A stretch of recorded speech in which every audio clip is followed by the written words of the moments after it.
Welcome back to my channel. आज आपण सहित मु गोटे फेशियल किट यूज कर जोटा हूँ Nutriglow green tea facial kit. First review video not a sponsor video. आपण सहित मु ऑनेस्ट रिव्यू देखेबी न्यूट्री ग्लोर फेशियल किट सेटा यूज कले केमती कौन इफेक्ट हो आसतु मो सहित देखिया। फास्ट हूँ न्यूट्री ग्लोर स्टेप 1 जोटा हूँ क्लींजिंग। फेशियल करने आगु फास्ट फेस को क्लींजिंग करवा इट्स वेरी इंपोर्टेंट कारण होल डे जिते सारा आम फेस रे डस्ट थी क्लींजिंग करने द्वारा आम फेस रु सब प्रकार डस्ट बाहरी जाए। फास्ट क्लींजिंग करिए फेस को भलसे आम मसाज करिया। देखो मसाज कर भी गोटे प्रोसेस थाए। देखो मो फेस को किपर भाव मसाज करुँची देन मसाज कर सारापर देखो मुझे किपर भाव निज फेस को मसाज करुँची। Face massage is very important. Face massage करने द्वारा आमर ब्लड सर्कुलेशन ठीक होइदे एंड स्किन बहुत सॉफ्ट देखा जाइए। से मसाज वीकली थरे ही फेशियल करवा it's very important. Eye side मोर टी आई साइड टे डार्क सर्कल हो जाइए से आई साइड उपर बेसी टी मसाज करुँची। हर्बाल फेशियल यूज करने द्वारा किपर मो फेस ग्लो करुँचे आप लास्ट भिडियोटी देखो निश्चिंत भाव जानीपर। सब फेशियल को अपवर्ड डायरेक्शन रे ही करेंगे फल आम ब्लड सर्कुलेशन ठीक है एंड फेस नेचुरली ग्लो। किस समय कलापर देन वाइप्स कि ओदा टावल निज फेस को भल भाव क्लीन करदेवे। देन फेस क्लीन कर सारापर आम सेकेंड प्रोसेस को जीवा जोटा हूँ स्क्रबिंग। स्क्रबिंगटा करने द्वारा आम फेस जी सब व्हाइट साइड ब्राकेट्स अच्छी से गुड़ा सब बाहरी जीव। देखो मुझे किपर भाव स्क्रबिंग करुँची। फास्ट स्क्रबिंग रू क्रीम बाहर करी निज फेस रे लगेदेवे। देखो केमती मुझे लगाऊँ धीरे धीरे मोर टे नोज साइड टे व्हाइट हेड्स अधिका अच्छे से नोज साइड अधिका स्क्रब मारुची फल नेक रू जो सब नेक आ नोज जी सब व्हाइट हेड्स से सब रिमूव हो मिनिमम 5 मिनिट्स फेस को स्क्रबिंग करेंगे हल्का हैंड रे। बेसी प्रेशर देवेनी बिकज स्किन टा बहुत सॉफ्ट थाए। बेसी स्क्रब कर बेसी प्रेशर देले स्किन रेड मार्क्स सब हो। हल्का भाव में आप फेस को भल भाव स्क्रब करें सब अपवर्ड डायरेक्शन ही स्क्रब करेंगे। स्क्रबिंग करने द्वारा आम सब व्हाइट हेड्स ओपन स्पोर्स गुड़ाक सब खोलिक सब व्हाइट हेड्स गुड़ाक सब बाहरी आसे। अपर हेड को भी भल भाव मसाज करेंगे। आई साइड को सर्कल वाइज सब मसाज करेंगे फल आम फेस निहाती भाव ग्लो कर। देखो डायरेक्ट रिव्यू देखा किपर भाव मो फेस को देखो स्क्रबिंग करके मसाज करुँची। भाव मसाज करने द्वारा आम जो ओपन स्पोर सब खोली जाए आम फेस जिते सब डस्ट थी सी सब मिनिमम 5 मिनिट्स स्क्रबिंग करेंगे। आपन को देखा केमती भाव मुझे करुँची आप देखु केमती लगे मो भिडियो को निश्चित कमेंट करके जनइबे। बहुत सारा भल पाइबा दिंतु। मोर यहाँ फास्ट रिव्यू ठीक से भाव जानी केमती करती। देन एवं आम मोर स्क्रबिंग हो गला देन मो टावेल अच्छी भल भाव में निज फेस को भलसे पोछि दूसरी। देखो पूरा क्लीन करदे जमी किसी भी फेस रे स्क्रबिंग क्रीम न रहा फेस को पूरा क्लीन करदे। देखो 2 स्टेप कर सारापर मो फेस पर ग्लो कर। देखो आहरी 3 स्टेप अच्छी आपको मुझे धीरे धीरे सब देखे। देन थर्ड स्टेप हूँ नर्सिंग जेल ग्रीन टी रहा हूँ स्टेप 3। यहाँ गोटे जेल आम स्क्रबिंग करने द्वारा आम नोज रो जो ओपन पोर्स चिक्स रो जो ओपन पोर्स सब खोली जाइए लगेवा द्वारा आम से ओपन पोर्स गुड़ाक से जेल ताको कवर कर दियो। देन बाहर जो डस्ट गुड़ाक उड़ूची से बहुत शीघ्र आम फेस रे इम्पैक्ट पकई पार ना। देखो ताको भी टे मिनिमम 5 मिनिट खंडे मसाज करेंगे।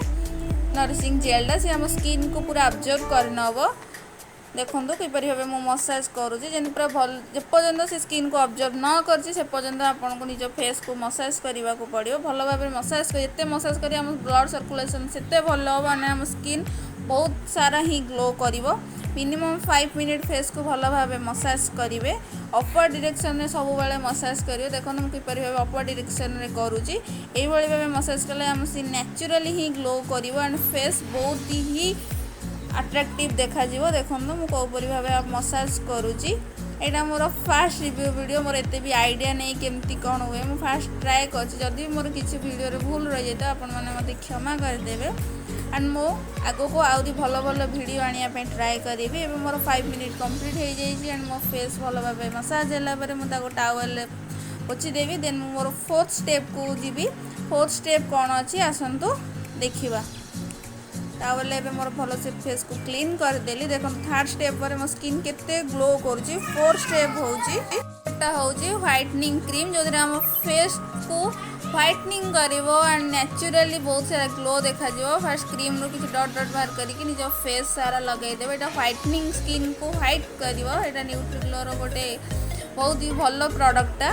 एते किछि भी स्किन खराब हेनी। आप जेकोसी भी स्किन हो dry skin oily skin combined skin जो स्किन ने भी आप ये फेशियल क्यूट यूज करेंगे किसी भी कॉस्मेटिक नहीं। ये प्योर हर्बल फेशियल किटा। यहाँ वीकली वन टाइम यूज करेंगे आप फेस बहुत ही हेल्दी क्रीमटा लगे सारिके आप भल भाव फेस को मसाज करेंगे पूरा जमी क्रीमटा पूरा स्किन सहित ही मिसीज एंड से स्किन रे पूरा एब्जॉर्ब कर रखले स्किन नेचुरली व्हाइट देखा ग्लो कर देखो केमती मसाज करुँची।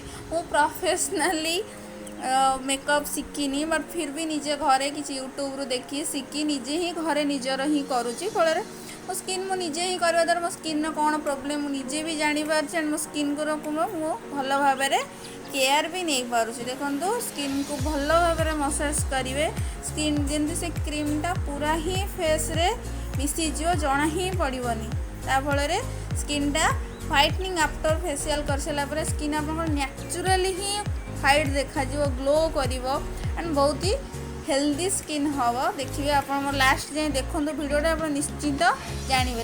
व्हाइटनिंग क्रीम लगेला सब गोटे मेन पार्ट आप स्किन को वाइप पोछे डायरेक्ट फेस मास्क को निज फेस रे यूज करेंगे।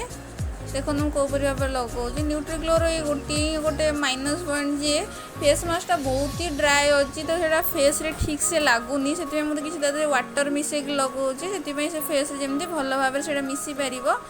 फेस मास्कटा लगे द्वारा आम फेशियल जी सब करेंगे जो सब स्टेप कर सारापर जो लास्ट स्टेपटा हूँ फेस मास्क से लगे द्वारा आम फेसटा जहाँ सब आम करते तार इफेक्टा भल भाव में देखो। देखो फेस मास्क लगे मिनिमम 5 to 7 मिनिट आप छाड़ी मोर 5 to 7 मिनिट कंप्लीट हो जाए। फेस मास्कटा पूरा फेस पूरा ड्राए हो जाए किसी वाटर मिसेक फेस रे भल भाव में मसाज करी।